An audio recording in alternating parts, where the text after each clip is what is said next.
Super Carlin Brothers is sponsored by BetterHelp. The holiday times are a time of traditions, like making your grandmother's pudding recipe or watching that movie you've seen 1,000 times. Incorporating therapy into your life can help you take time for yourself during what can be a joyful but sometimes tough time of year, and by caring for yourself, you can show up more for the important moments. Visit betterhelp.com/super for 10% off. Was Princess Yue supposed to be the Avatar? Hey brother! You guys, the first trailer for season 2 of the live-action Avatar the Last Airbender just dropped, and as usual, whenever I get even just like a whiff of Avatar, I get like so hyped. Because I mean, like, has the story really even started until Azula and Toph show up, right? I am Melon Lord! Well, yes, it totally has. But today, I want to talk about a character whose story never started, or at least maybe not the way it was intended to.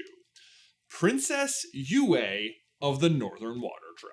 You remember her, right? Like, born sick, saved by the moon spirit, white hair, fell in love with Sokka in like a day. Sorry, Suki, who I guess he also only knew for like a day. Do any girls in this world not like Sokka? I mean, like, between Suki and Yue and Ty Lee and Toph, the man is dropping some serious riz. Oh, Sokka, you saved me. Water Tribe. Yeah, people wonder who Suyin's father is. We're off track. The point is, Yue's entire arc is pretty unique even for this world. She has a mysterious, almost uncurable sickness. She can't waterbend. The spirits step in on her behalf and she becomes the moon?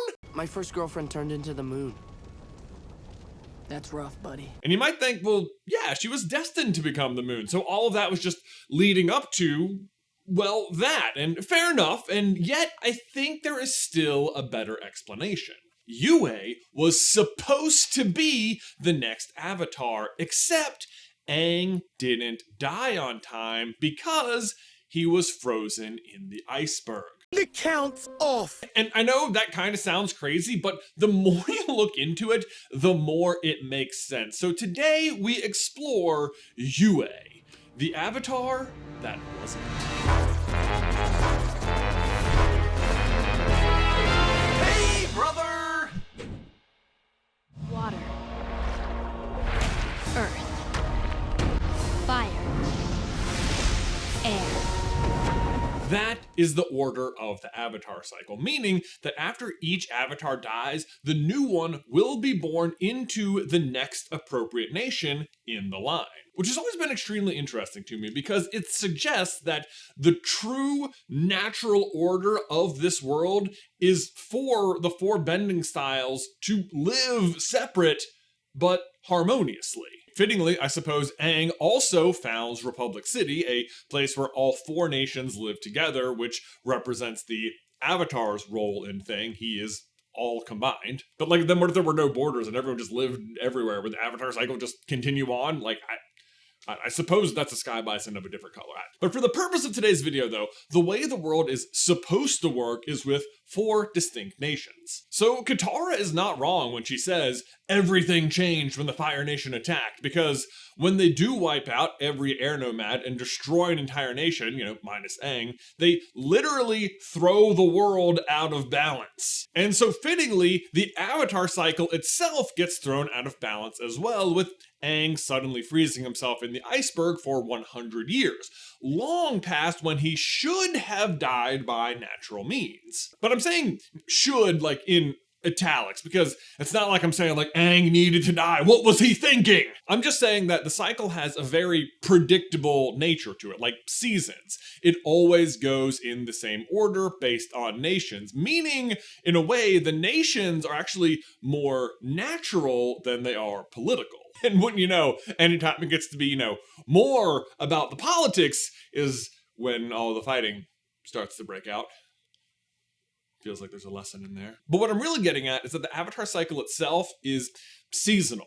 Obviously, some avatars will live longer than others, but more or less there's a predictable time when the change will happen. But then Aang, or I guess rather the Fire Nation, upsets that balance and pauses the whole cycle for 100 years. And that is where Yue enters the picture again, because when Aang freezes himself, he's 10, and when he meets Yue 100 years later, she's 16, meaning after he is frozen, 84 years pass before she's born. Plus Aang's age, that would make him 94 years old at that point, if he didn't die in some other weird Avatar accident or something. But 94 is a perfectly reasonable, if not predictable, time for him to have died just naturally. And of course, upon his death, the next Avatar would then be born into one of the water tribes. And so this theory is that Yue was supposed to be that baby, but could not become the Avatar because Aang was still alive. But why Yue specifically, you ask? Why not any other water tribe citizen? Like even Katara, she's certainly within the margin of error here, right? True. Perfectly true, but Yue does have a lot of very unique things about her. 10 points if you can name that quote, though. First is the mysterious illness she is born with that nobody can come up with a cure for, and bear in mind, she lives at the North Pole, home of the greatest healers and powerful waterbenders in the world. Katara will literally use a bit of water from the spirit pool at the North Pole to heal and save Aang from Azula's attack in Ba Sing Se, where, in case you're wondering, there is no war. Yes, that's how powerful the water is. It heals a fatal wound, and Yue has access to that exact pool as much as her parents want. They are the leaders of the Northern Water Tribe, meaning they have all the authority they need to have the access they want, but it's not good enough. That's not good enough! Instead, they have to take it a step further and ask for help from the moon and ocean spirits, Tui and La, the yin-yang koi fish, the moon and the ocean, perfectly balancing each other out. And Tui, the moon spirit, indeed intervenes and offers Yue some of its own spirit life, which not only turns her hair white, but saves her. It gave me life. This is a very rare thing to happen in Avatar, a spirit literally bonding with a human. But as you may have guessed, it's not unheard of, because guess who is also bonded with a spirit? The Avatar. And not just any spirit, but the literal spirit of light and goodness and peace, Rava. Rava provides the connective tissue between past Avatar lives, the Avatar state, and the ability to bend all four elements. No Rava, no bending. And guess who can't bend? Yue, which on its own isn't really that unusual. She'd just be kind of like a squib in Harry Potter, like, two bending parents, but no bending herself. It happens. Not a big deal.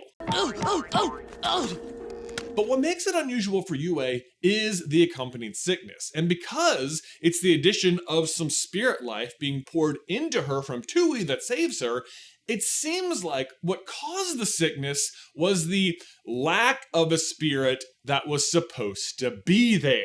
Most people are not born with that, though, just the Avatar. Thus, Yue was supposed to be the next Avatar, but couldn't merge with Rava because Aang was still alive, so she's sick until she gets a replacement spirit. Now, I will grant you, she doesn't suddenly gain the ability to bend after Tui shares with her, which seems like it would hurt this argument. I hear that. But I think the reason is that she's not fully merged with Tui at that point. This has a lot of funny words in it. Blame you, Hotman! However, after Zhao attacks the North Pole and mortally wounds Tui, Yue does finally fuse with the fist. She becomes the new moon spirit, and conversely, the most powerful waterbender on the planet. Well, I guess not, specifically not on the planet, because, it's the moon, but you know what I mean. But y'all, now we gotta take a brief pause right there, much like, the moon when it got a minor burn wound, am I right? It's not funny, it's not Cedric or anything. Avada Kedavra! No! Cedric! didn't think I could work today. We're thanking today's sponsor, Aura Frames. Okay, let's talk ultimate gifts around the holidays. It's gotta be that perfect combination of functional and thoughtful. It's a hard needle to thread, that is, unless you know about Aura Frames. They're like a holiday not-so-secret weapon for gifting, and for good reason. Aura makes an incredible digital picture frame. For one, they just look sharp, like really easy to fold seamlessly into any room's decor. The one at my house has seriously lived in like 3 different rooms at this point. And of course, they're functional well beyond the cold weather of the holidays. It's not like when you get someone a jacket and they're like, great, but then like 2 months later, they're like, I guess I'll see it next year. It's the kind of thing they'll use all year, but it's the thoughtful factor where it really comes in clutch, because Aura Frames can be preloaded before opening, meaning you can get it all locked and loaded with photos from the whole family before they even open it. So they can unwrap, unbox, plug in, boom. They're looking at your whole family's year's worth of adventures. Plus, you don't have to like call Michael to get the Wi-Fi and hook up the frame. And how do we do this? You know, you've been there. I know you have a cousin Michael who knows the Wi-Fi password and no one else. Of course, I say year, but the sky is the limit. You have unlimited photo storage and everyone can connect via the app and add photos at any time. Your family has its own little private social media page, which means that you can like totally upload like funny prank photos to your parents' frame and they can't do anything about it. Or whatever, you do you. So for limited time, save on the perfect gift by visiting auraframes.com to get $35 off Aura's best-selling Carver matte frames, named #1 by Wirecutter, by using promo code SCB at checkout. That's auraframes.com, promo code SCB. This deal is exclusive to viewers, and frames sell out fast, so order yours now to get it in time for the holidays, and support the show by mentioning us at checkout. Terms and conditions apply. Link in the description down below. Back to the video! And it gets better too, because it is so fitting that it is Tui and La that are involved, and specifically the ones to help Yue, because, as I mentioned before, they represent yin and yang. But do you know which other spirits specifically represent yin and yang? Vaatu and Rava. Vaatu is the dark counterpart of Rava, like, you know, the spirit of darkness and chaos and stuff. But the two are in an endless war with one another, which can only be settled once every 10,000 years during harmonic convergence. But what really drives the whole yin-yang thing home, though, is that Vaatu and Rava are said to contain vestigial elements of each other within themselves, from which they can regenerate after being defeated. You actually get to see this happen. Korra pulls Rava straight out of Vaatu. But similarly, each side of the yin-yang symbol bears a small dot on the opposite color, symbolizing how each side bears a part of the other and how one cannot exist without the other. So how fitting then that if Yue is missing one half of the yin-yang, Rava, that specifically Tui, the white half, offers some of its spirit, which saves her. Coincidence? I think not. And do you see the symbolism about the world falling out of balance? Like, the Fire Nation attacks and destroys the air nomads and forces Aang into hiding for 100 years. Then, as a result, the next would-be Avatar gets skipped over, and now the moon must step in to save her, thus throwing the moon out of balance, an event that comes to physical fruition when Zhao shows up and attacks Tui. And it gets even betterer, okay? Listen to this. Princess Yue, daughter of the chief, gets passed over, right? Then Aang goes on to live out his whole life, which incidentally ends up being cut short because of how he was frozen for 100 years. But then guess who Rava chooses for the next Avatar anyway? The daughter of the chief of the Water Tribe. Now, yes, granted, her dad, Tonrak, was not the official chief of the Southern Water Tribe, but that's only because they didn't have an official chief right then, but he is the unofficial leader of the Southern Water Tribe. It's like history is literally correcting itself. It's like, whoops, missed the Water Princess on that last go round, but you know what? I see another one coming. Let's go ahead and cut Aang a little short here, and Korra. Baby Korra doing bendy things. I'm the Avatar, feel my wrath. But hey, speaking of Korra and Rava and Vaatu and stuff, I can already hear your comments about how hey, wait, Korra totally still bends without Rava. Right here, did you see that little puff of air? Not to mention, the whole giant blue spirit kaiju Korra thing. You know? What gives? Clearly she can bend without Rava. Okay. You know what? First of all, wow, that is some serious attention to detail. I cannot believe you even noticed the puff of air. Good for you. But second of all, you know what? I'm not concerned because, like, look here. Even separated from Rava, Korra clearly still feels pain when she's damaged. Like, their bond clearly goes deeper than skin. And third, as we've already brought up, Rava can't actually be destroyed. Dark can't exist without the light. I mean, it can be severely diminished or trapped, yes, but destroyed? No.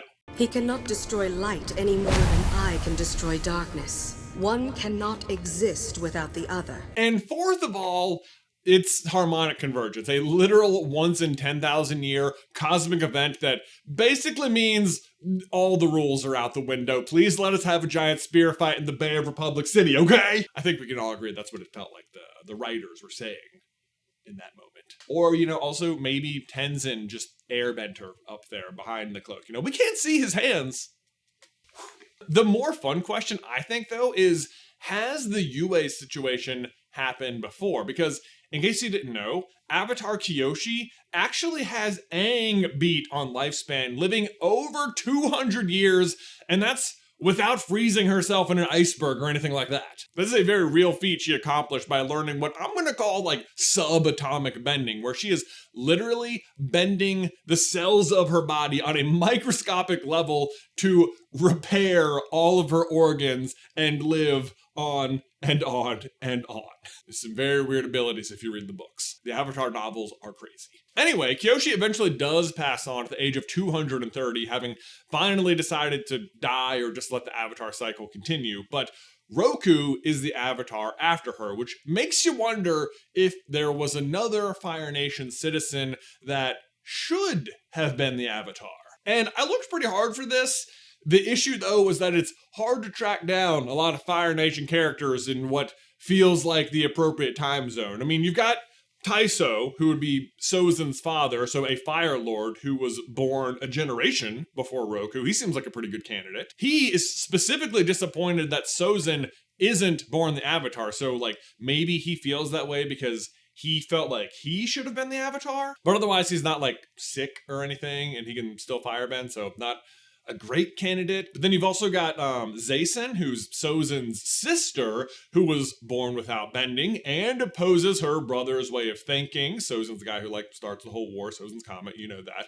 And she actually goes on to study the way of the air nomads, and that feels very Avatar, but also, then she's born a year after Roku, so that doesn't seem like a good candidate either. Or, and I kind of like this explanation, maybe the Yue situation didn't happen at all despite Kyoshi's long life, because maybe Kyoshi's long life is actually the correction itself being made because her predecessor, Kuruk, lived a very short life of just 33 years. What do you guys think? Was Yue supposed to be the next Avatar? And was there another Fire Nation member that got passed over as well? Let me know all your thoughts in the towel section down below.